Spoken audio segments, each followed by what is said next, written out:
दूसरा पित्त का हिस्सा बहुत क्लियर है, एकदम स्ट्रेट फॉरवर्ड है कि घी ज्यादा खाएंगे पित्त आपका हमेशा सम रहेगा। और ज्यादा घी खाने का जो समय है वो बारिश के दिनों में और ये जो गर्मी के दिन होते हैं ना, उस समय घी ज्यादा खाइए ताकि पित्त को कंट्रोल करके रखे। और वात के लिए मैं पहले ही बता चुका हूं, शुद्ध पित्त। अभी ये जितनी बात है आप सोचो कितनी सरल है, बस हमें अपनी जीवन शैली में थोड़ा बदलाव करना है। जीवन शैली में बदलाव से पहले मन में संकल्प लेना है कि जी हम तो ऐसे ही चलेंगे, दुनिया जिधर जाए जाए हमें उससे मतलब नहीं, हम तो ऐसे चलेंगे। तो ये 3 चीजें अगर आपने देख ली तो बहुत अच्छा है। अब थोड़ा आगे चलें, अब और दूसरी चीजों पे मैं चलता हूं कि और कौन कौन सी चीजें हैं जो आपके आसपास हैं और आपके वात पित्त कफ तीनों को सम पे लाने में मदद कर सकती है। ये तीनों समभाग में रहें तो अच्छा होता है। और कौन कौन सी चीजें हैं? तो भागवती जी कहते हैं रसोई के बाहर जाने की जरूरत ही नहीं, सब वहीं है। भागवती जी ने एक सूत्र लिखा है, दुनिया का सबसे बड़ा औषधि केंद्र हमारा रसोई घर है। सबसे बड़ा औषधि केंद्र रसोई घर है। अब दुर्भाग्य से हम रसोई में जिनको मसाला कहते हैं ना, मसाला, वहां मसाला कुछ नहीं है, सब औषधि है। मसाले का और औषधि का अंतर मालूम है? ये मसाला तो शब्द ही भारत का नहीं है, पहले तो ये बता दूंगा। ये अरबिक शब्द है, फारसी से अरबी में आया, अरबी से हमारे घुस गया, हिंदी में और जगह जगह घुस गया। ये विदेशी आए तो ये शब्द भी आया। हिंदुस्तान में 17वीं 18वीं शताब्दी का साहित्य जब मैं पढ़ता हूं तो जब तक मुगलों का राज्य रहा तब तक मसाले शब्द का बहुत उपयोग है। मुगलों के राज्य के पहले एक भी जगह किसी भी शास्त्र में मसाला नहीं है। चरक संहिता पढ़ी मैंने, कहीं भी मसाला नहीं है उसमें। सुश्रुत में कहीं मसाला नहीं है, बागवट की कहीं मसाला नहीं है। पुराने जितने लेखक हुए हैं ना 10वीं शताब्दी के पहले के, कहीं भी किसी ने मसाले शब्द का इस्तेमाल ही नहीं किया। हर जगह है तो औषधि है, औषधि औषधि, जीरा औषधि, धनिया औषधि, ये औषधि के रूप में है। तो इनकी जो प्रॉपर्टीज हैं रसोई घर की औषधियों की, ये सब आपके चिकित्सा के लिए है। अब मुझे समझ में आता है कि हमारे पुराने जमाने की माताएं बहनें, जो हमारी दादी हैं, नानी हैं, उन्होंने अपनी अपनी बेटियों को जो कुछ सिखाया, सब्जी बनाना तो क्या क्या डालना, जीरा चाहिए, धनिया चाहिए, हींग चाहिए, मात्रा कितनी कितनी चाहिए, वो सब बड़े वैज्ञानिक और चिकित्सक लोग रहे होंगे। क्योंकि रोज हमारे शरीर में वात पित्त कफ की स्थिति सम और असम होती रहती है। आप जानते हैं सुबह जो है ना वात ज्यादा होता है शरीर में, सुबह सुबह, दोपहर को पित्त ज्यादा होता है, शाम को कफ ज्यादा होता है। तो ये पूरे 24 घंटे में ऊपर नीचे होता रहता है। तो 24 घंटे में जो वात पित्त कफ ऊपर नीचे होता रहता है, तो सब्जियों में उसी के हिसाब से औषधियां डाली जाती है। जैसे दोपहर की सब्जी बने, दोपहर की, तो मेरी दादी को मैंने देखा था कि दोपहर की सब्जी बनाएगी तो अजवाइन जरूर डालेगी उसमें, और वही सब्जी रात को बनाती थी तो अजवाइन नहीं डालती थी।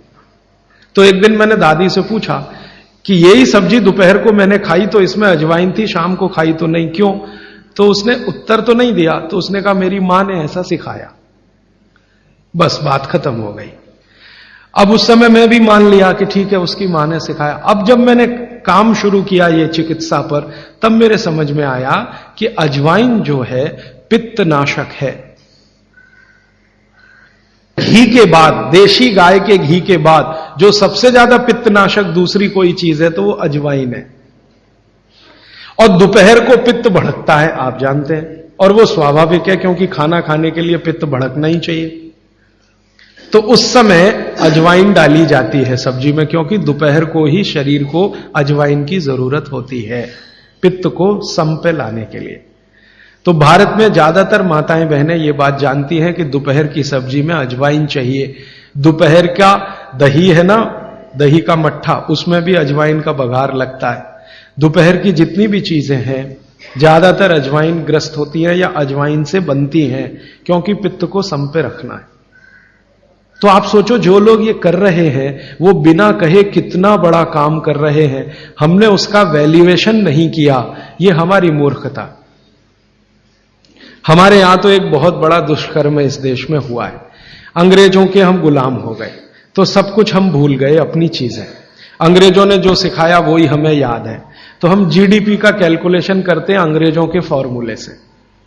जीडीपी निकलता है इस देश का, ग्रॉस डोमेस्टिक प्रोडक्ट। तो मैंने बहुत बार इस देश के अर्थशास्त्रियों से पूछा कि जीडीपी में आप विचित्र विचित्र कैलकुलेशन करते हैं। जैसे भारत की पुलिस है, उस पर जो खर्चा हो रहा है वो जीडीपी का हिस्सा है। अगर चोरियां बढ़ी, डकैतियां बढ़ी, तो पुलिस का खर्च बढ़ेगा तो जीडीपी बढ़ेगा। और प्रधानमंत्री छाती ठोक के कहेगा मेरे जमाने में जीडीपी 10% से ऊपर बढ़ गया।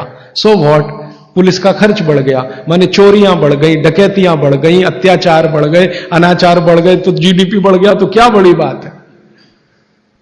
तो हमारे जो जीडीपी के कैलकुलेशन है बड़े विचित्र हैं। इसमें चोरी हो, डकैती हो, लूट मारी हो तो जीडीपी बढ़ेगा, लेकिन माताएं बहनें घर में जो करती रहती हैं वो जीडीपी में है ही नहीं, कैलकुलेशन ही नहीं है उसका।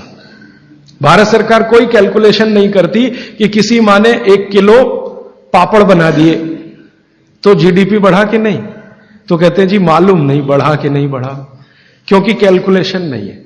किसी माँ ने दाल की बड़ी बना दी, 5 किलो दाल की, तो जीडीपी बढ़ा कि नहीं बढ़ा। आपका मन क्या कहता है, बुद्धि क्या कहती है, बढ़ा कि नहीं बढ़ा।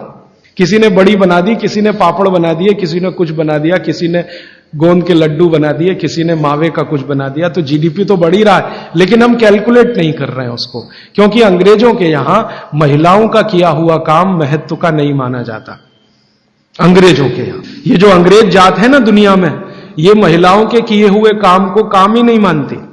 आपको मालूम है 2000 साल यूरोप में महिलाओं को पुरुषों से हमेशा कम वेतन मिलता रहा, और आज भी है ये कई देशों में। वो मानते ही नहीं कि इनका कोई काम है। क्यों? वो महिलाओं में आत्मा नहीं मानते। हां, यूरोप का सबसे बड़ा दार्शनिक है प्लेटो, वो कहता है कि स्त्रियों में आत्मा ही नहीं होती, आत्मा सिर्फ पुरुषों में होती है। तो स्त्री जो करे वो बेकार है, पुरुष जो करे वो ही अच्छा है। तो उनके यहां से ये कैलकुलेशन हमारे यहां आ गया कि स्त्री कुछ भी करे तो काम ही का नहीं।